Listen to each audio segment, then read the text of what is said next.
Guys ಇವಾಗ golden temple ಬಂದಿದೀವಿ. Mic on ಮಾಡಿರ್ಲಿಲ್ಲ ಎಷ್ಟೊತ್ತು ಗಂಡ ಸುಮ್ನೆ ತಿಕ್ಲು ನನ್ನ ಮಕ್ಳ ತರ ಮಾತಾಡ್ಕೊಂಡು ಹೋಯ್ತಾ ಇದೀವಿ. ಬರಾನ ಹೇಳಿದ ಮಾತುಗಳು ಎಲ್ಲರೂ ಎಲ್ಲಿ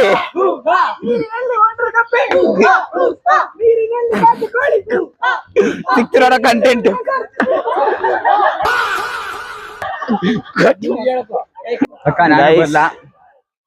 ಎಕ್ಸಿಟ್ ಇಂದ ಎಂಟ್ರಿ ಆಯ್ತಾ ಇದೀವಿ ಮಚ್ಚಾ. ಅವ್ರು ಕರ್ಕೊಂಡ್ ಬಂದದೆಲ್ಲ ಇಂಥದೇ ಆಯ್ತು. ಕಾವೇರಿ ನಿಸರ್ಗ ಪಾರ್ಕ್ ಬಂದ್ಬಿಟ್ಟು ಕಳ್ದೋಗಿದೀವಿ ಗೈಸ್. ನಮ್ಮ ಕಾಲೇಜ್ ಅವ್ರು ಯಾರು ಒಬ್ರು ಸಿಗ್ತಲ್ಲ ನಮ್ಗೆ. ಫೋನ್ ಮಾಡ್ರಿ ಯಾರು ಫೋನ್ ಎತ್ತುತ್ತಾ ಇಲ್ಲ. ಕ್ಯಾಂಪಸ್ ಒಂದ್ಕಿಂಟ್ ಹೋಗ್ಬಿಟ್ಟಿದ್ರೆ ಏನ್ ಮಾಡ್ತೀರಾ ಗಾಯ್ಸ್? ಕರಿವಸತ್ ಕೂಡ